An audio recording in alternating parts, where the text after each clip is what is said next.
pour warm-up, voici sa dernière interview de pilote de F1. Tu sais Michael, en dépit de tous tes détracteurs, eh bien je vais te faire une confidence, tu vas nous manquer. Je suis content d'entendre ça. C'est gentil de votre part en tout cas. C'est vrai qu'il y a beaucoup de gens dans les paddocks qui pensent comme vous. Cela me donne le sentiment d'être le bienvenu ici. Les gens sont chaleureux avec moi.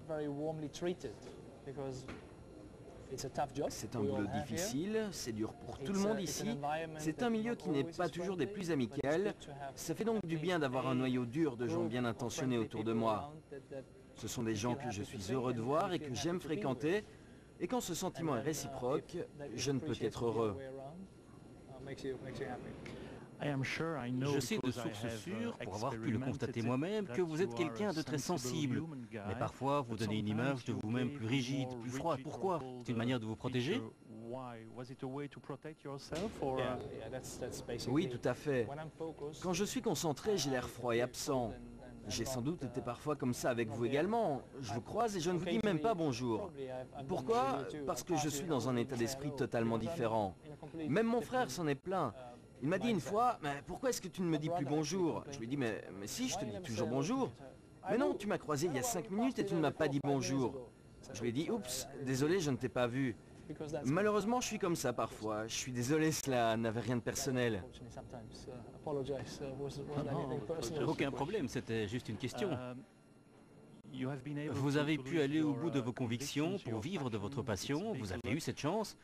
C'est un bon conseil pour les jeunes dans la vie de tous les jours d'essayer de faire pareil, de vivre à fond sa passion.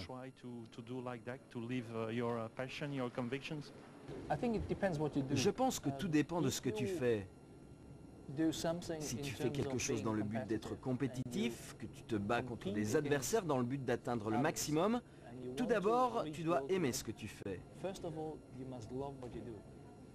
Tu dois avoir la passion, tu dois aussi avoir la motivation nécessaire, et tout le reste viendra naturellement.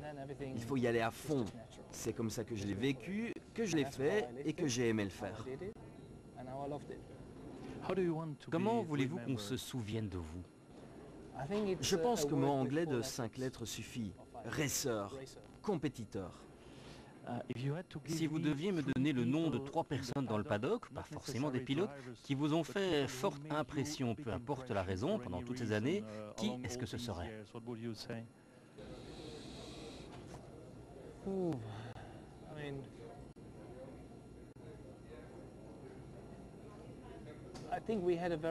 Je pense qu'on a formé un triangle véritablement unique quand j'étais chez Ferrari avec Jean Todt et Ross Brown.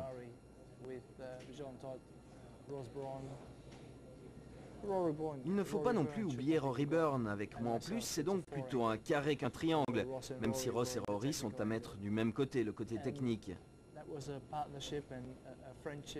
C'était un partenariat solide, nous avions des liens d'amitié et un véritable esprit d'équipe. C'était très particulier. C'était unique, c'est le seul mot qui décrit cette relation. Qui a été votre principal adversaire, votre plus grand rival? J'ai eu beaucoup de très bons et de très forts adversaires. Celui que j'ai le plus apprécié en raison de nos bagarres sur la piste, mais aussi en raison de l'homme qu'il était et du respect qu'il avait en dehors de la piste, c'était Mika. Mika Häkkinen. Schumi qui nous a présenté également la version unique du casque qu'il portera aujourd'hui avec un merci à tous les fans qui l'ont soutenu.